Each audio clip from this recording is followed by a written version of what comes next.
Hello, everybody. I'm Audrey, and this is the Webtoon Wave podcast. This week, I'm joined by the incredibly talented Paola, aka Burdiedraws, the creator of Jackson's Diary on Webtoon. Paola and I go behind the scenes to discuss how she created Jackson's Diary and her pieces of advice for aspiring Webtoon creators. I learned a lot from her, and I hope you enjoy this episode. Hi, Paola. Thank you for joining me on the podcast today. No, thank you so much, Audrey, for inviting me. I'm very happy, very excited to be here and be part of the Webtoon Wave.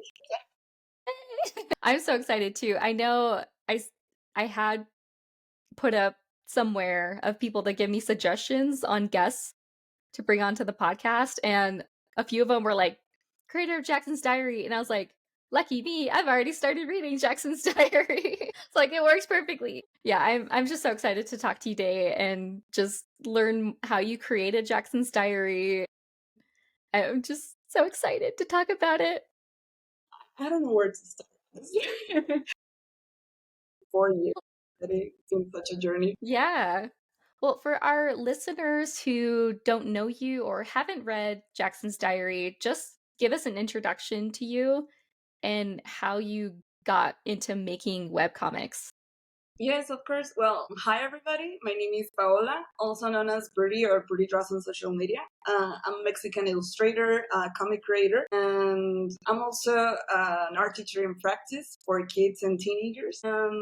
What else? I really like coffee. I really love musicals. I really love um, old cartoons. And when my webtoon tells this story about Jackson Speed, a 17-year-old kid that moves back to his hometown to this new high school where he struggles a lot. He deals and goes through a lot of really, really bad stuff during his first weeks of high school. And at first, it may sound like your typical high school show, but things start to take a twist when Jackson starts seeing this weird green magic around, and apparently it's linked with all these crazy events. So the dilemma here is that he's not really sure if all the paranormal is just an illusion coming from his mind, his anxiety, his stress, or if something or someone is behind all these scenarios. So yeah, that's pretty much the premise of Jackson's Diary. It's goofy, it's fun, it's very, very dramatic, and yeah, it's very 80s. So yeah, that's like the premise of my story. I love how goofy it is, but it also has this like mysterious element of what the hell is going on? It's like, why are my classmates getting beat up by this weird magic? It looks like my classmate is the cause of it. Like, what the heck is going on? We're in Jackson's point of view, so yeah, we don't have any idea what's going on, but the hints are there and over there, and little by little we start to build it. We start to build all the puzzles. So yeah, it's fun, it's mysterious. So, how did you come up with Jackson's Diary? Like, what inspired the story? Well, a fun thing about this is that I already had my characters created, like just the characters, since I was like a little girl. I was like 13 years old. I was in middle Wow. already existed. I mean, I think my friends from high school are just like. I mean, I remember all those characters in Paola's sketchbook, and now they're on a webtoon. And yeah, it's just crazy for them that they tell me all the time. And yeah, I was just like making concepts for them, but they didn't really have any story. Like it was just Jackson, Nixer, and Brenda, Pamela, like just slice of life comics. Like I just knew their personality and features about them and stuff like that. But there wasn't any plot at all back then. So time went by and I got in college. I was in college, but I had to move to another city far away from my family, from my parents, from my sister. So it was just me, no roommates, new friends, like start from zero completely. And it was just school in the morning, college in the morning, and then just go back home and do nothing besides homework, of course. I just got bored and I had the characters and I was like, okay, I think it's time to do something about it. So yeah, that's when I started to create Jackson Zara. It is all an inspiration from the movies I like, the series I like. I also get inspired by listening to musicals like so much. There are a lot of references that people point it out all the time, and Mhm. I'm glad. And I'm glad that was like my goal. A lot of old cartoons, and at the same time, it's also a reflection of, I don't know, the friendships I began during those years, and yeah, yeah. I really like Jackson, the personalities of my character Jackson and Exer. So I took them both as the main characters for my story, and uh, I really love the idea of them having this, you know, rivalry between them. So this tension between them. So I started building out the story from then, and then I always loved the color green. The green palette we always see in movies and animated movies, like this green eyes, this scary green eyes. I don't know why I love that. I love that so much, and I decided to add them in my story, and I thought that Exer was the perfect character for it. And yeah, I started to build up, and I took some things from my personal life, movies. I really love cliche things. I know that most people don't, but I really do. But a fun thing about my writing style is that I take those cliche tags and turn Yeah. it into something weird, and that's Yeah. get fun. I really love that. I really love to just be goofy. Okay, this is gonna be the bully. This is gonna be the new kid, and we're gonna do this. This will happen too. So I think that's why people got interested in my story during the first episode. So it was so predictable, but at the same time, it didn't seem that predictable. Well, I mean, I like as I've read it, I'm just like, I don't even know what's gonna happen next. And it's a good like it's good. It's a good thing, right? Where it's like you wanna keep people guessing of like what's gonna happen. I love that. Honestly, that sounds kind of mean, but I love that. I love causing that feeling. It's just so much fun as a creator, honestly. Oh, that's amazing. I love it. People laugh. So so you were on Canvas for a little while. Yes. So how was it moving from Canvas to originals? Like what kind of changed with the story if it changed at all? I asked my editor Ria about that. No, it's totally different. Back in then, I remember it didn't look like 80s at all. It was because it was black and white, and they all were like wearing a very sad uniform, very boring uniform, and I don't know, the hair wasn't there, the makeup wasn't there, so it really didn't feel like it was the 80s. Also, the panel composition was super different. It looked like always super horizontally, and sometimes when it was like special, it looked a little bit bigger, but not that dynamic. Yeah, it was, well, not exactly black and white. It was more like a grayscale. And I used to color just some scenes to remind the readers how the characters look like in full color. But sometimes they started theorizing that I used to do that for another reason, or oh no, that shot is not real, or that's an illusion, and stuff like that. And I'm like, no, just I'm just lazy. Okay? No, yeah, but what else? The plot was a little bit similar, but it didn't feel like it was 100% to the paranormal activity. Sometimes it appeared, sometimes it didn't.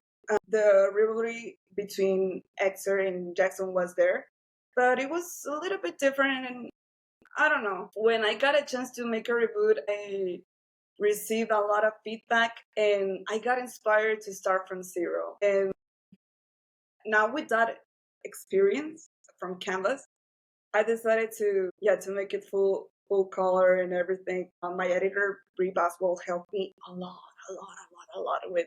with this. I always I've always been very open to grow, to grow and to learn more and to learn more. So all the suggestions she gave me were pretty useful, and I'm pretty thankful for all the extra hand she gave me during all this Yeah. because she's still my editor. and Yeah. but I think the most important thing is that we both well, I felt that we both clicked because I saw that was she had it's not the same, a pretty similar vision of how I also wanted Jackson's Ari to look like and to feel. I feel inspired by that too. And I feel understood. And yeah, I just went for it and I'm very happy. And I'm very Yeah. for the results and for everything. I mean, yes, it was a lot, and many people were super surprised. The colors were completely new, the palette was completely new. Mm. They took it in a positive way, though. Yeah, yeah. They were very happy. All my Canvas community was very happy. Well, the audience was like, in comparison of what it is now, it was like, but I was very happy back then with that little audience, and they were super excited for the project and for me, and I really hope they still enjoy Jackson's Diary. And I mean, even though it changed a lot, but I really want to believe that it's for good, and I feel great with what I'm doing, and that all the effort has been worth Yeah. Well, I mean, you reached over 1 million subscribers now, which is crazy. That's amazing. it. Yeah, no, I'll always be thankful for the new people too. It's yeah, it's amazing. Like so strange, but amazing at the same time. Yeah, I did you have like what were your expectations when you launched the original? Like, did you think you would get a certain subscriber count, or you just kind of like whatever happens, happens? Whatever happens, happens. Yeah, I had in mind over probably I don't know how to say it. 1,000, I believe that's how. Yeah, that was like the idea I had. Uh, uh, Before it got published, but then it kept growing and growing. I didn't expect that, and a lot of tips coming from the Fast Pass feature and outside also on Patreon, and yeah, a lot of donations, and I don't know, I just felt really love and how people were so desperate for the next episode. It's just so Yeah. no, and they all. I mean, I believe my audience loves Jackson Diary but hates me. It's just that my editor and I have something in common is that we love doing big cliffhangers all the time, and I don't know why every single episode ends on a huge cliffhanger. Well, you Almost, gotta get people coming back every week to read, right? And so it's like it has to end on a cliffhanger. yeah. But sometimes people hate me because it's so. Most of the time, it's so like let's say like all the time, and I mean it's mean, but I really love doing that. I really love doing that, and it's all part of the business. So Yeah. So when you were creating the originals version, what were the main things you were trying to focus on with like the first 3 episodes? for the originals, well, I wanted. Well, I wanted again. I wanted to make people feel, oh, this is a high school show. It's super cliche. The popular guy, the red car, oh, the other guy, oh, the new kid. Like yeah, super cliche. Oh, the goth girl. Oh, the preppy girl. All that kind of stereotypes. But then at the end, uh, having them feel like, what was that? Yeah, that was my main goal, and trying trying to give him a little bit of what I'm going for the next episodes. Yeah, yeah, this is going to be a high school drama with supernatural elements, and it'll be pretty funny, pretty goofy, and spooky at the same time. Mysterious, of course, a lot. And yeah, like pretty silly comedy. I mean, I'm a silly creator. Yeah. So that was like my goal when um I was making the first 3 episodes, and I also wanted I wanted to get their attention by, also with the art style. I really, I really work a lot on the palettes and on the school and everything. I really Yeah. want to um, give hints of, for example, the musical headers, Archie comics, this old animated Ranma. Yeah, I wanted to. Yeah. I think it worked, and yeah, that was like my goal, and also the green, like give them that the spooky feeling and the mystery of what's going Yeah. And I like that, like from a reader perspective, I like that we don't get all the answers at the start too, because like where's the fun in that? And I like that it keeps us guessing, like the mystery continues, so we like want to chime on. in every week and be like, okay. Yeah, no, and sometimes people, get a little bit mad at me because like the episode has to be so short and I still, I don't know. Yeah, they're like, no, we gotta resolve this first for to get the next thing, and yeah, but that's all part of it. And yeah, that was like the idea of what I wanted to go for when I was writing it, like let the story cook little by little. Yeah, yeah. Yeah, because it's fun, and I really, and I also wanted to show a lot of my characters as well, a lot of funny scenes, a lot of romantic scenes, a lot of spooky scenes as well. Like I really wanted to show that and let the mystery get resolved through all the season 1. So yeah, that was like the path I took. I'll have people sending me questions of like, how do I go about drawing a webcomic? How do I compose panels? Like, how do I know what colors to use? And I was like, well, first of all, you should probably look at just basics of color theory and like coloring for art in general, just that, general color theory. But how do you go about composing your panels? How do you balance which panels need more detail in them versus ones that don't? Okay. Well, first of all, I really love dynamic. I'm gonna start with the panels. I really Yeah, love yeah. dynamic panels. I always try to make them fun and different, so the story, feels like it's more than a comic. It's more like a movie. I think my style of panel composition, it's kind of like cinematographic, and people like that. And yeah, it was my way to do that. But think about this: is that I don't. I like to keep stuff dynamic, but not that dynamic, like crazy, like a huge panel there and a little one here and this and that, like not that way. I try to just give dynamic panels to the important scenes, because if you do that this balance of uh, a panel, things might look a little bit confusing for the readers. That they're like, oh, too much going on, too much going on.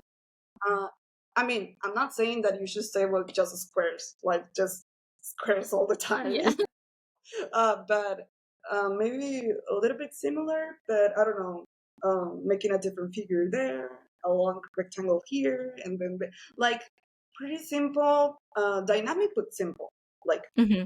the white for just like regular scenes. But then with something big is happening, or the end of the scene, for example, a cliffhanger maybe, then you can start experimenting. A fun thing about my story is that there's a lot of magic. So when the magic just appears, I have a lot of fun with the dynamic. Yeah. Rocks start floating. You see a rock there, and just you keep scrolling, and the rocks are lifting. Like it's like an animation. So that's when you gotta experiment with the panels. I think that's how the reader gets more engaged. They'll be like it makes a bigger impact on the audience, because if you do that all the time, I don't know, they could get used to it, and it doesn't. When you wanted things to be like pretty emotional, pretty intense, it doesn't deliver, because you always do that. So I think you got to be pretty clever with it. panel composition as well. I read a lot of webtoons, read a lot of examples, experiment more. Also, you gotta keep in mind your what's your story about. If you're going with, I don't know, mermaids and sirens, you can play with the tail, with the water.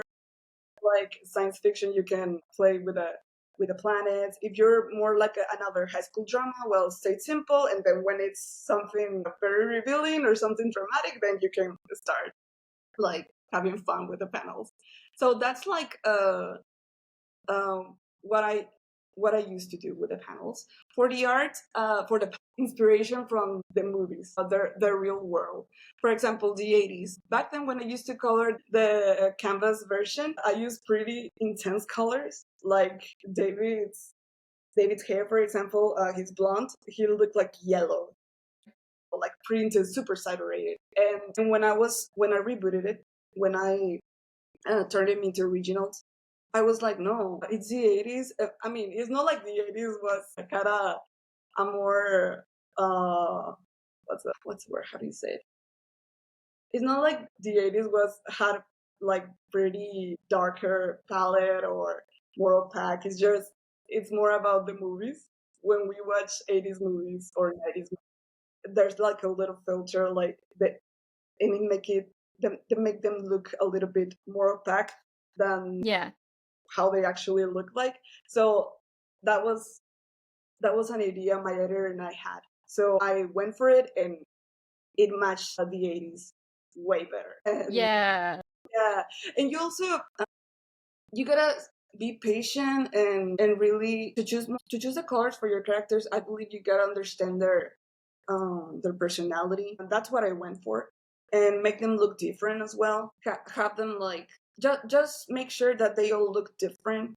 That that you're convinced that their palettes are connecting with their personality. I think yeah, it's more about just experimenting and experimenting. I mean,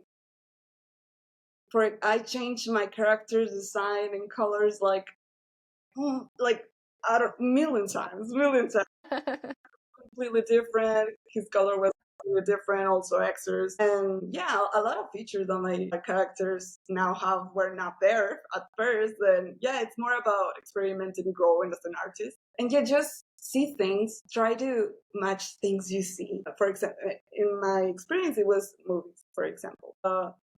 And just look for references, for inspirations you're taking to make your creations. Anything that you could inspire, you could get inspired from, I believe. And well, the art style. Uh, Another fun thing about Jackson's art is that I don't do too much shades. I focus more on just doing the liner. Yeah. Yeah, just doing the liner like a more like clean, impressive. I really love doing that. And then just do flat colors and patterns there, patterns over there, a little bit of shallow here, blush, and that's it. Yeah, that's another thing that people pointed out, that how weird, it doesn't have too much shadow. And yeah, it's also like a sign of mine, like all those kind of details that uh yeah, that I chose to keep creating and for the character design. Yeah. I think color is really important, especially when you're thinking about the character. You want it to communicate what kind of person they are, because a lot can be said with the way you design them. What has been like the best parts of being a webtoon creator? Well, first of all, the fact that there's a lot of people out there that make their comments about how much they love in the story, their theories, their arguments, anything, how they're shipping your characters, how they're so into the mystery of the magic, how they all are solving the puzzle. That's really cool. All the support, all the love is just amazing. It's always fun. How they get mad when when the cliffhangers just happen every episode. How desperate they are for the next episode. so cool how they start following you on social media. It's just, I don't know, it's just so great. I think the 13-year-old Paola wouldn't believe this at all. Yeah. She'd be so happy for sure. She'd be so happy for sure. I still can't believe it. I still can't believe it.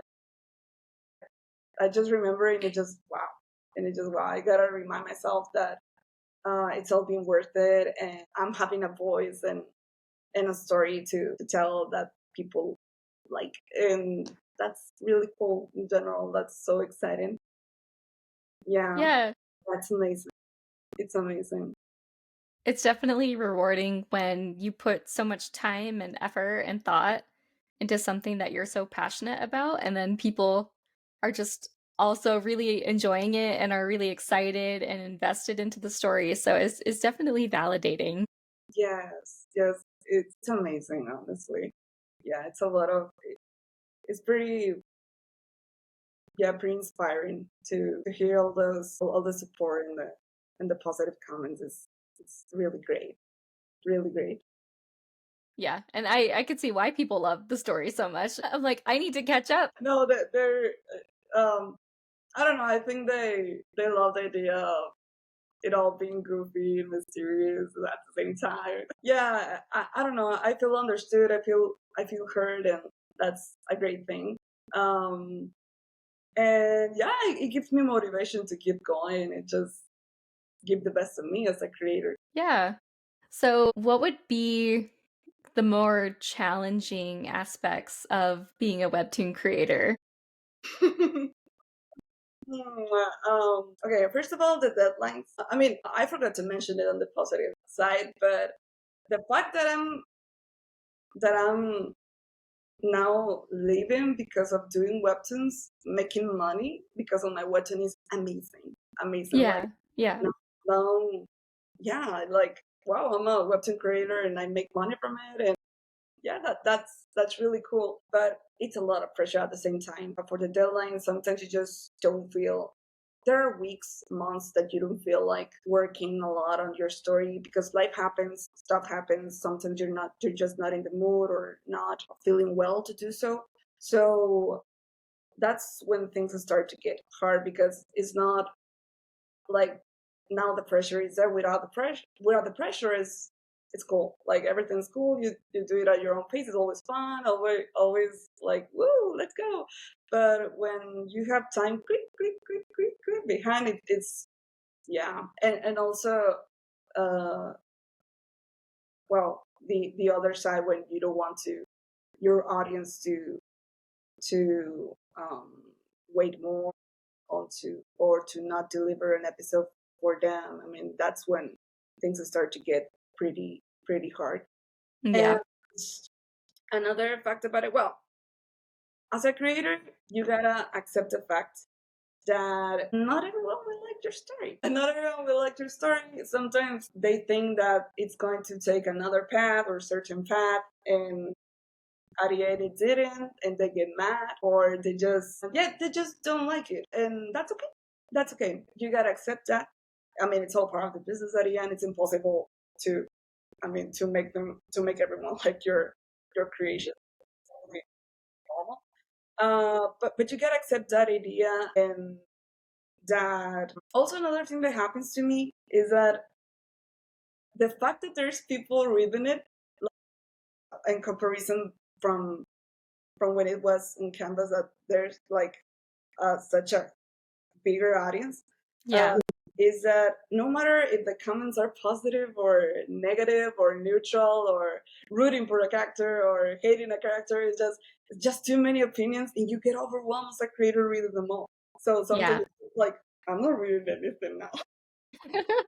But now that's another part of it. You just get like, and you gotta take breaks. You gotta relax because when people it just when people is around, that's when also it gets complicated. It's part of that. I mean, it's part of the business, of course, but it is hard. It doesn't mean it's less hard. And yeah, also that also as an author, you gotta stay neutral with.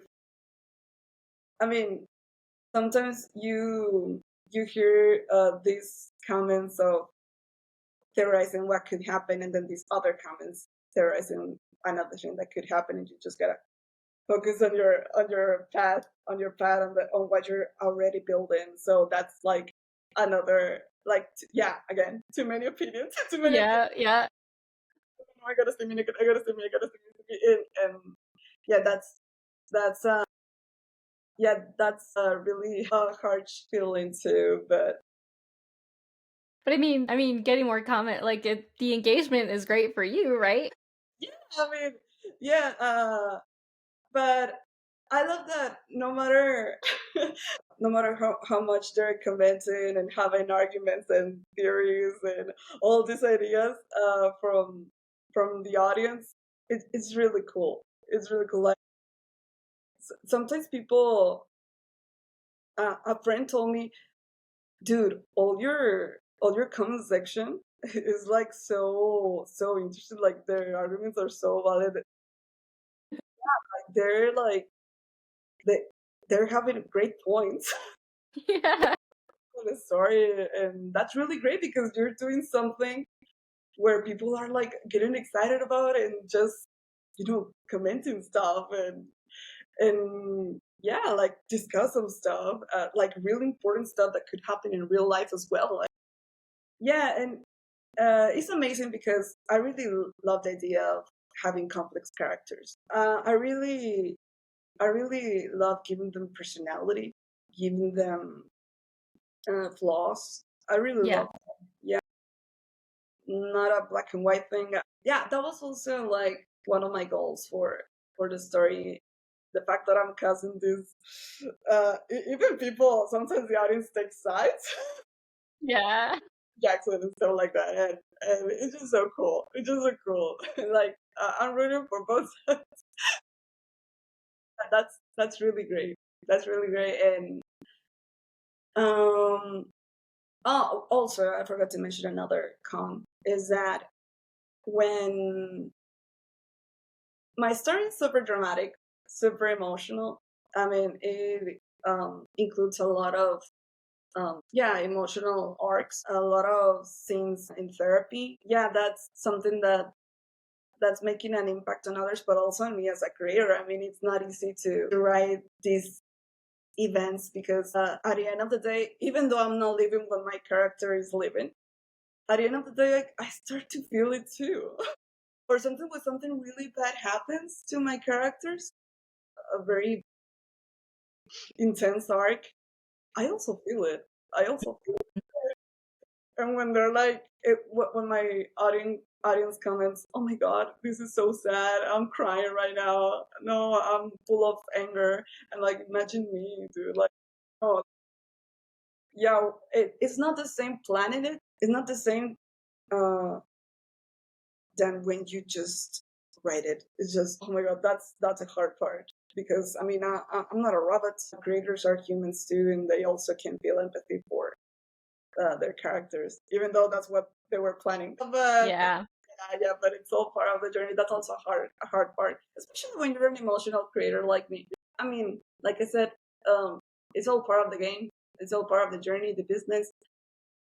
Every creator has been there, and it's a lot of work, but it's worth it.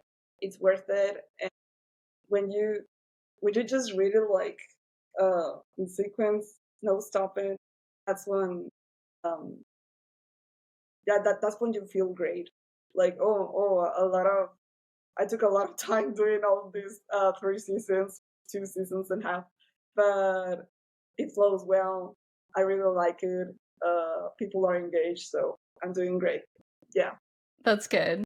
yeah. And I mean, it comes through that like people can tell that you're so passionate about the story and about the art, and it comes through and it makes me appreciate the story even more. Thank you. I believe that people notice every time a creator loves their work or not. If you don't like what you're doing, people won't like it because they won't feel the fire Yeah. from you. I think that's the tip I give to other creators too.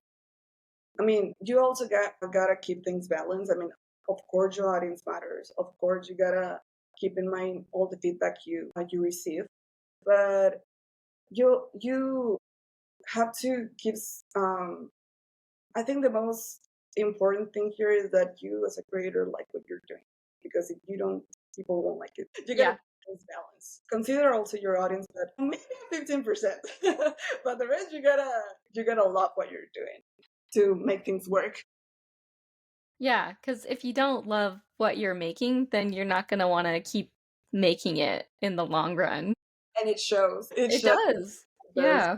Definitely, definitely. That's why it is so important for creators to have mental health, time for themselves. I mean, we're not. We gotta. I mean, we got life. We got bills to pay, Mhm. family to care, friends. I mean, um, yeah, we gotta give time to ourselves, take breaks as well. Yeah, definitely. Clear mindset to keep going because at the end of the day, the impact of being a webtoon original is huge, huge, huge, huge. It's a lot of pressure, and you gotta stay healthy. You gotta stay healthy. Yeah. Yeah, it's all part of it's all part of it. Do what you have to do, but yeah, you gotta consider yourself first. That's not the most important thing I learned during all this journey. Yeah, I think it's something that people don't think about as much as they should, like how important it is. Like even if you are passionate, even if you are having a good time with it, it's still important to be able to give yourself breaks because you have your life, you have family, you have friends, somebody may have other responsibilities and Life it's happens. really life happens, so it's important to balance it. Yeah, definitely. And yeah, just give time to yourself. And I mean, even if I always feel so bad for taking a hiatus, Yeah. it's because I mean, for example, now I'm on a hiatus, but I think that's the best for my story as well. My artist is so sweet for comprehending and understanding everything.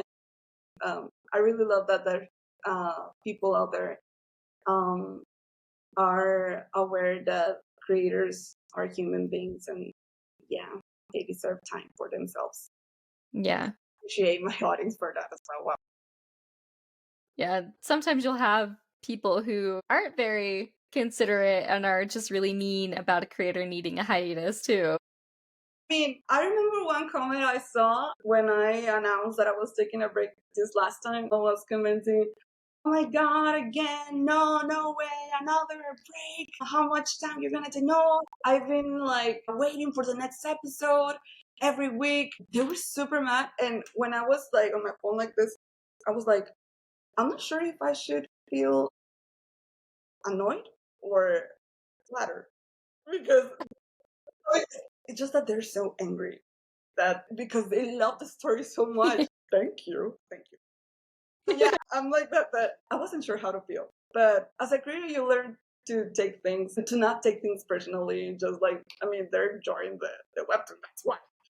Yeah. Yeah, you just learn to deal with the comments. I mean, yeah, it's part of it. Every creator, every person that has a creation out there has to deal with this. So before we wrap up today, I did want to ask you what are some things that you want your audience to know? Like what would you love to tell them? Yeah. Well, first of all, I mean, I know that I took 4 years of hard work and you can finish the whole 2 seasons that have in just one day. But I really want to thank you for supporting the comic, for supporting me on other projects. It really means a lot to me. The journey is not easy, but it's all worth it. Thanks to you. You're part of it, honestly. I wasn't expecting Jackson's Diary to be this big. And yeah, it's so crazy. I mean, the young Paola, well, the younger Paola Yeah. is definitely like, oh my God, is definitely very, very proud and happy. I know she couldn't believe this, but she'd be really happy. And that's my inner childhood. So yeah, that's my inner child. Yeah. And yeah, thank you for everything. I appreciate every single reader. And I hope one day I make other creations and you read them as well. Yeah. Thank you so much. Sure. Yeah. I know I said I had one more question. Okay, this is my last question. Okay.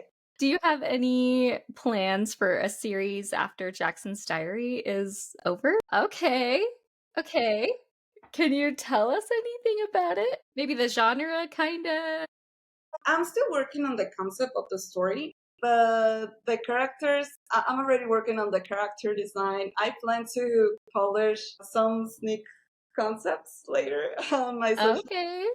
but it will be based in old Mexico during the Mexican Revolution. So that Wow. it will be it will have a goth vibe, something very different from Jackson's Diary. A lot of diverse characters, and it have a lot of spooky elements as well because Love it. I love her.